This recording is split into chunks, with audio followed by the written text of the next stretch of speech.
Andres, what would Mexico beating Colombia in this window mean? That's a tough one. I honestly, I think it would be kind of huge for us in the sense of getting back on track. I think this past September window was a little Debbie Downer on the momentum we had. If Mm. you look at the Mexican football Twitter, unfortunately, I think a lot of people are expecting us better results against Japan and South Korea. So it's just kind of get the hype train back on moving. I think it's going to be difficult though. It's going to be a difficult, depleted squad. No Edson, no Raul, obviously. No Huescas. Um, But you so know yeah, who it's is a yes, though? not. You know who is still here? Don't you fucking say it. Lito Rodriguez. I don't wish upon anything against a man, but if someone could just replace an ACL, just take one out of a player, it'd be Charlie and give it to Westcott. You know what I mean? I wish that was a thing. I really do. Definitely Yeah. would be a lot more helpful. And now we're stuck with Jorge Sanchez. But last time he showed up, Well, played well. But no, I it's think true. it'd be very important just get it back on track, and especially against a quality opponent like Colombia. Look, they finished third in CONMEBOL World Cup qualifications, and they're an amazing side. They always are round of 16 caliber team in those World Cups, so it's going to be a very interesting when match they to see make how it it, is. when they qualify. Remember, When they qualify. was it the 18 or 22 that didn't qualify? 22. Both. They're always a good side to play against. So it's going to be interesting for sure. And look, they're on the roll. Copa America, they did pretty good. Same thing here. It's one of those matches where it's to see where we're at compared to the rest of the world. And CONMEBOL teams against CONCACAF teams is always a good matchup. It's going to be very physical. We know that. So I'm curious to see which players are going to be up for it. Especially a lot of players I feel like are going to have these opportunities, especially with certain players out. This specifically Santi Jimenez to prove themselves in games like this, to really be able to put a good foot forward going into this World Cup. I think Colombia do also have something to prove against, for a lot of fans around the world, as I would say. Yes, they did finish third in qualification. That's all that matters at the end of the day, right? But the past half year performances, results just have not been that good, right? They've won 2 games in a row, Venezuela, Bolivia. Good, solid wins. They drew Argentina before. That's a solid draw. Obviously, Argentina, maybe the favorite to win the World Cup again. Then they drew, Peru, Paraguay. They lost to Brazil, Ecuador, and Uruguay before that. Colombia have a lot to prove is what I'm trying to say, right? So I think Mexico will have to play against a very hungry Colombian squad, which is very good. It's number 13 in the world versus number 14. Yeah, and they're a crazy very strong depth. squad. Yeah. Yeah, it's insane. I mean the players playing for Colombia right now, obviously everybody knows the best Colombia players on this team, James Rodriguez being one of them, Luis Diaz, for their time, for their eras. But Colombia has a very underrated team Luis Suarez. with a lot of players. Luis. Oh, yeah. I was like, wait a second. Yeah. Sorry, the Colombian Luis Suarez, yeah. But they got a lot of players The playing. non-biter. Yes. To him, muzzled Luis Suarez, what I would say. Daniel Munoz is one of the top fullbacks in the Premier League right now. Obviously, John Lagumi playing in Bologna and whatnot. Legend. Yeah, the GOAT. Yeah, but Colombia, all that to say, Colombia has a very good side. And Mexico does not have a good record against Colombia literally since the 90s. Pre-90, they used to beat them a lot. But since then, in their last, 10 matchups, that's 2 wins for Mexico and 6 draws.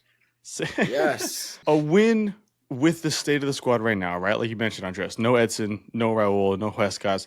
A win with this caliber of the squad, not saying it's bad, but you're missing a lot of key players, would be very great for Mexico going into this World Cup.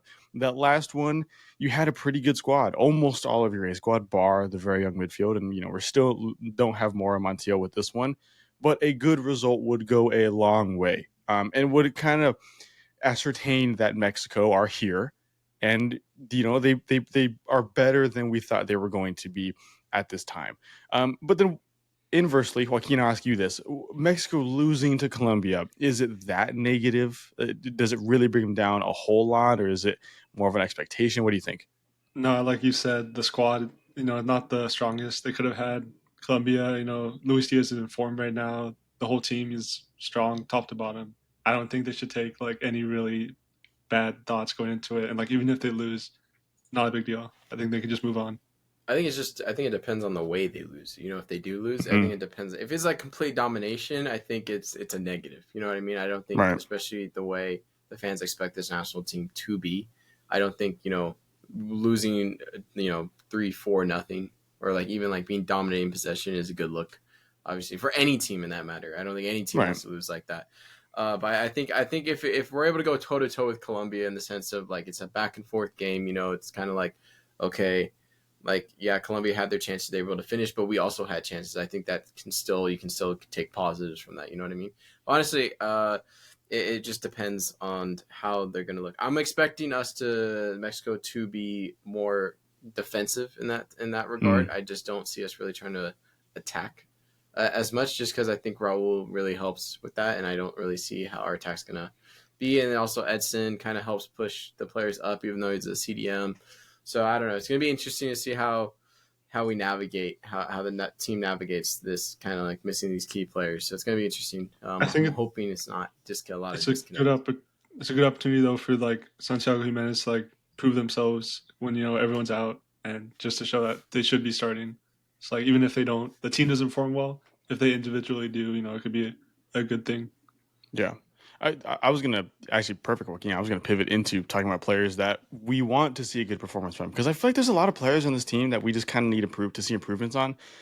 One of them obviously is Santi Jimenez, and he had that great goal to draw level against South Korea in the last window. I'm hoping he carries that confidence into this one. I would like to think he would. You have players like, in the midfield in particular, Marcel Ruiz. I just want him to keep getting to that level that we know he's at. I wouldn't say he had the best September window, but if he could do it against a CONMEBOL opponent who we know is very physical, and very technically proficient at the same time, that would be a big deal as well. And there are some players who are just getting added now that I would very much like to see, like Kevin Alvarez in that right back role, because Huescas is going to be here from America. He has been in and around the Mexico national team here and there. I'm glad he's here now, and I hope, for the sake of my sanity, I hope we don't see Jorge Sanchez as much, and we do see Kevin Alvarez playing in that role a lot, and he performs. They give him a chance to Um, prove himself. You Give him never a know. chance. Give Yeah. him a chance, because you never know. I I am scared that that's not going to happen, especially because of how good Jorge Sanchez was in the last window. I mean, all it needs is one drug test. This drug test Jorge Sanchez one time, I think we'll find the culprit. But yeah, Andres, for you, is Malagon still the number one here? Ooh, I'm not a big fan of Malagon. I'm not gonna lie to you. No, But no. I with the players listed, with the keepers listed, I think he's probably is. I think when we covered this last break, I think I was hoping we'd see a slight change with the goalkeepers, but I think Malagon's probably gonna keep his spot. I just don't see anyone really contesting for Yeah, him. I wouldn't be shocked. at I least in think the eyes of Aguirre. yeah, and I think the only one that would be close to contesting with him, he's not a part of the squad, and I know he's very, very old. But Cho is still trying to get there. I'm Oh, not. he's always He's always he's trying to get always there. throwing them in He's there. hey, check 13. But no, no, not so like toot his own horn. I just genuinely think like these players are kind of cementing themselves. I've seen some of these keepers warm up pre-game in person. Holy shit, some of them are dog shit in terms of seeing a player warm up professionally. But that's Right, just me ranting. Yes, that was only a few times, but it pisses me right, off right, that right. that type of caliber player would warm up like that. Anyways, nitpicking, but yeah, no, I see Malagon keeping his spot. I think it's going to be interesting though, because Colombia are a big side. Let's be real. They got the height for sure, and Mexico does struggle sometimes with the height differences and the strength, especially we got shorter players. Well, let's be real here. Montes and Vasquez are our tallest players mostly, and Santi maybe on a good day. So it's gonna be interesting to see the strength battle in that sense. But I'm curious because Malagon sucks in the air. He really does not come out for anything confidently in the air, and so if they like just whip crosses in, it's going to be interesting to see what's going to happen. But Colombia kind of play not so much crossing. They more like keep the ball on the ground and work their way. So yeah, it's going to be interesting. But Malagon's keeping his spot in between the sticks for sure. Yeah, I think if I'm Javier here, I feel like you just start Santi both games, right? Like we've seen a lot of interchange. We've seen some other players come in at the striker position. I feel like without Raul here, you finally give Santi the actual time to do it. Because we did a video a few weeks ago about who the number 9 is right now, right, and going into the World Cup. It's obviously Raul, right? Santi is the clear number 2 right now. Give him the chance to fight for the number 1. You want the competition. You want Raul to come back in and feel a little bit uncomfortable. I do hope that Santi's given the chance, and we're not seeing a Bertarame start both games or whatnot. I think Santi deserves the chance at getting something here. We'll end the video off with this one then, gentlemen. What is your score predictions for this game? Oof. I'm gonna go 2-1. 2-1 Colombia. I know, shocker. Wow. 2-1 I Colombia. really thought you were gonna say Mexico there. No, I know, but my heart, my gut, my gambling instinct is telling me 2-1 Colombia. So I'm gonna, unfortunately. This is the gamble, is what you're saying? The Colombia win is the gamble? No, just like what I feel like. I'm going with my gut. When I go with my gut, okay, it's usually right. Shout out Japan. Yeah, I'm gonna go 2-1 Colombia. It hurts my soul to say that, but I'd love to be proven wrong. I can see a Colombia 2-1. What can you score? I'm gonna go 3-1 Colombia. Ooh, I can see another goal. So high. Said 3-1. That's a thrashing in the footballing world. The hell is that? 2-1's at least. That's a 1-1, 2 penalties. 1-1, one handball. I mean, for me, I'm gonna go 2-0 Colombia. Okay. But so we're clean sweeping Colombia. You can't say okay when you went Colombia as well, buddy. It's not how that works. That is not how that works. Yeah, I'm gonna change it. I'm changing it. We can't have you not. No, I'm joking. I won't. I mean, Colombia, I think, are the favorites here, right? But the Mexico are the ones that need to prove themselves the most here. And will they?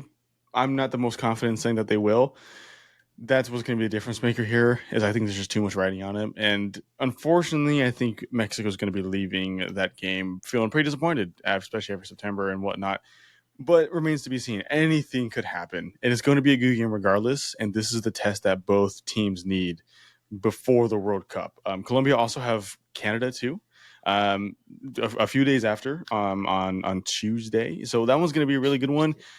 Colombia, I think they've won the last 5 games against CONCACAF teams. So I'm sure they want to keep that run going. And I see them keeping that run going. I'm interested in seeing what's going to be the bigger test, though, Mexico or Canada for them. I'm not saying it's going to be Canada, but I think there's a chance that they could be Canada, and we could see a good performance from them against a team like Colombia. We also could be overestimating Colombia here. I mentioned the record. Like they're not in the greatest of forms, and maybe they come out and don't look to the team that they are supposed to be. But that remains to be seen. I sure hope I'm wrong. I really do. Yeah, well, that's going to be it from us, guys. Of course, if you're still watching the video, leave a like because we appreciate that. Make sure to leave us a comment down below about what the scoreline you think is going to be for Mexico versus Colombia. And then we're going to do videos regarding how they end the window as an entirety after the window is done, per usual. So make sure to subscribe if you're not already subscribed. My name is Elijah, joined by Joaquin and Andres. We are Getting Football. We'll see you guys in a future video. Take care.